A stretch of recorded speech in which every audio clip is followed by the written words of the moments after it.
દર્શક મિત્રો, મહામંથન મંતવ્ય ન્યૂઝમાં આપનું સ્વાગત છે। હાલ ઉનાળાના સિઝનમાં વેકેશન મનાવવા ભાવનગરથી મનાલી ફરવા ગયેલો સિંધી સમાજના પરિવારને અકસ્માત નડ્યો છે। આ ભાવનગરના પરિવારના 9 જેટલા સભ્યો છે તે કુલ્લુ મનાલીએ જઈ રહ્યા હતા। તે દરમિયાન ગઈકાલે મોડી રાત્રે ઇકો કાર છે તે ખીણમાં ખાબકી ને આ ઘટનામાં 5 લોકોના કમકમાટી ભર્યા મૃત્યુ નિપજ્યા છે। આ પ્રકારના સમાચાર મળતાની સાથે જ ભાવનગરમાં શોકનું મોજું ફરી વળ્યું છે। 9 લોકોમાંથી 5 લોકોના ઘટના સ્થળે જ મૃત્યુ નિપજ્યા હતા, જ્યારે 4 લોકોને ગંભીર ઇજાઓ પહોંચી છે। તેમને સરકારી હોસ્પિટલ હિમાચલ પ્રદેશના ખસેડવામાં આવ્યા છે, જ્યાં તેમની સારવાર ચાલી રહી છે।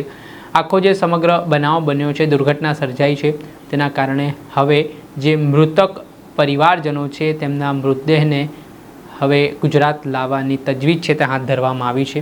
મળતી માહિતી મુજબ જે આ ઘટનામાં મૃત્યુ પામ્યા છે તેમાં લલિતભાઈ ફાતનાની, સાનિયાબેન લલિતભાઈ ફાતનાની, પ્રિયંકા ભોપાણી, કાજલબેન ભોપાણી, દિવ્યાંશુ ભોપાણી। જ્યારે ઇજાગ્રસ્ત વ્યક્તિમાં વાત કરીએ તો મયંકભાઈ લલિતભાઈ ફાતનાની, ફોરમબેન મયંકભાઈ ફાતનાની, જીયાંશ મયંકભાઈ ફાતનાની, પ્રિયાંશી પ્રિયંકભાઈ ભોપાણી। આ 4 લોકોની હાલ સારવાર ચાલી રહી છે। આ મામલે શું કહી રહ્યા છે ભાવનગરથી સિંધી સમાજના આગેવાન, તેમને સાંભળો। આજે સિંધી સમાજ માટે અને તમામ ભાવનગરીઓ માટે ખૂબ દુઃખદ સમાચાર છે। રાત્રે 3:30 વાગ્યાની આજુબાજુ મને કોલ આવેલું કે અમે હિમાચલ પ્રદેશમાં પ્રવાસ માટે ગયેલા હતા અને અમને અકસ્માત નડ્યું છે, એવું મયંકભાઈનો કોલ હતો। તો તાત્કાલિક મેં હિમાચલ પ્રદેશ તંત્ર સાથે ડિઝાસ્ટર સાથે વાત કરીને તે લોકોને સ્થળે સુવિધાઓ મળી લે અને સારવાર મળી લે તેના માટે વાત કરી। ટોટલ 9 જણા ફતનાની ફેમિલી અને ભોપાણી ફેમિલીના આ પ્રવાસમાં ગયા હતા, જેમાંથી 4 જણા અત્યારે સારવાર હેઠળ છે અને 5 જણાનું દુઃખદ અવસાન થયું છે। સમાજમાં ખૂબ દુઃખ છે, પણ હિમાચલ પ્રદેશના તમામ તંત્રે અને અત્યારે ગુજરાત પ્રદેશમાં પણ જ્યારે અમે અમારા સ્થાનિક ધારાસભ્યશ્રી, શહેર અધ્યક્ષશ્રી અને મંત્રીશ્રીઓને વાત કરી, એટલે મંત્રીશ્રી અને શહેર અધ્યક્ષશ્રી તમામ પ્રદેશના આગેવાનોએ ખૂબ સારી રીતે અહીંયા મદદ કરવાનું આશ્વાસન આપેલું છે અને મદદ કામ ચાલુ પણ થઈ ગયું છે। હાલમાં સારવાર હેઠળ 4 લોકો છે, એમને ચિંતા નથી બહુ, એમની અંદર ખતરાથી બહાર છે બધા। અને 5 જણા જે ગુજર્યા છે એમાં અમારા સમાજના વડીલ અને ખૂબ સમાજ સેવક એવા આપણા લલિતભાઈ ફતનાની અને એમના જવાઈ અને દીકરી, એમના વાઈફનું મૃત્યુ નિપજ્યું છે। અને હાલમાં અત્યારે સમાજના લોકો સ્થળે પહોંચવા માટે નીકળી ચૂક્યા છે। સાંજ સુધી સ્થળે પહોંચી જશું। આગળની વિધિ માટે ત્યાં જે સરકારી પ્રોસેસ છે એ પૂર્ણ કરીને પરત ભાવનગર આવવાનું પ્લાનિંગ છે। મારું નામ ભરતકુમાર પરશુરામ વાધવાણી, સિંધી જનરલ પંચાયત મહામંત્રી। આજે આપણા સિંધી સમાજના જે છે તે મળવા ગયા હતા, એક દુઃખદ ઘટના બની છે, શું છે? અમારા સિંધી સમાજના 9 વ્યક્તિઓ પ્રવાસ કરવા માટે મનાલી ખાતે ગયા હતા। ત્યાં એક દુઃખદ એક્સિડન્ટ બન્યું છે, જેમાં કારમાં 9 જણા સવાર હતા।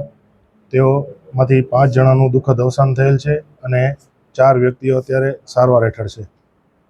તંત્ર દ્વારા શું કાર્યવાહી? કેબિનેટ મંત્રી અને અમારા લોકલાડીલા સાંસદ શ્રી નીમુબેન બાંભણિયા સાથે સમાજ સાથે સતત સંપર્કમાં છે અને તેઓની પૂર્ણ મદદરૂપ બની રહ્યા છે। અને ત્યાંની જે પણ વ્યવસ્થા છે તેમના કાર્યકર્તાઓ દ્વારા ત્યાં અમારા સમાજના 4 જણા જે ગયેલ છે એમની સાથે સતત સંપર્ક કરીને તંત્રની સાથે રહીને ત્યાં અમને મદદરૂપ થયેલા છે। કેટલા લોકોની બચાવ કામગીરી થઈ છે, કેટલા લોકોના મૃત્યુ પામ્યા છે? 5 જણાની દુઃખદ અવસાન થયેલ છે અને 4 જણા અત્યારે સારવાર હેઠળ છે। શું સંદેશ આપશો? હું સિંધી સમાજ અત્યારે હાલમાં આ દુઃખદ ઘટનાથી પરિવારજનો સાથે એક સતત ઊભા છે। એમના દુઃખમાં અમે બધા સહભાગી બન્યા છીએ અત્યારે હાલે। અને હું ખાસ આભાર વ્યક્ત કરીશ આપણા કેબિનેટ મંત્રી શ્રી નીમુબેન બાંભણિયા બેનનો। મારું નામ મુકેશભાઈ મોહનલાલ સુગન છે। આ જે કોઈ દુઃખદ ઘટના બની છે એ મારા વેવાઈ થાય છે। લલિતભાઈ તેમજ તેમના ઘરના સોનાબેન, તેમના સન મયંકભાઈ, તેમના ઘરવાળા ફોરમબેન, તેના જમાઈ પ્રિયાંકભાઈ તેમજ કાજલબેન અને તેના 2 બાળકો આ બધા 9 જણ ફરવા ગયેલા અને ત્યાંથી મનાલીથી ડેલ હાઉસી જતા તે લોકોને રસ્તામાં અકસ્માત થતા બસ વાહન ખાઈમાં ખાબકતા તે લોકો આમાંથી 5 જણનું દુઃખદ અવસાન થયેલ છે, જેમાં લલિતભાઈ, સોનાબેન તેમજ તેના જમાઈ પ્રિયાંકભાઈ, કાજલબેન અને એમનું એક બાળક જે દુઃખદ અવસાન થયેલ છે. બાકી બધા 4 જણ જે બચી ગયેલ તેમાં મયંકભાઈ, લલિતભાઈના સન, તેમાં પુત્રવધુ ફોરમબેન અને એનું બાળક તેમજ પ્રિયાંકભાઈનું એક બાળક એ બચી ગયેલ છે અને તે તમામ દવાખાનાની મનાલીના દવાખાનામાં સારવારમાં છે અને તંત્ર તરફથી અમને ખૂબ જ સપોર્ટ મળેલ છે. અમારા સિંધી સમાજના બધા વડીલ આગેવાનો બધા અમને ખૂબ જ મદદરૂપ થયા છે અને બધા અમારી સાથે ઊભા છે. અમારા આવા દુઃખદ સમયે અમને બહુ હિંમત આપી છે. ખૂબ ખૂબ આભાર.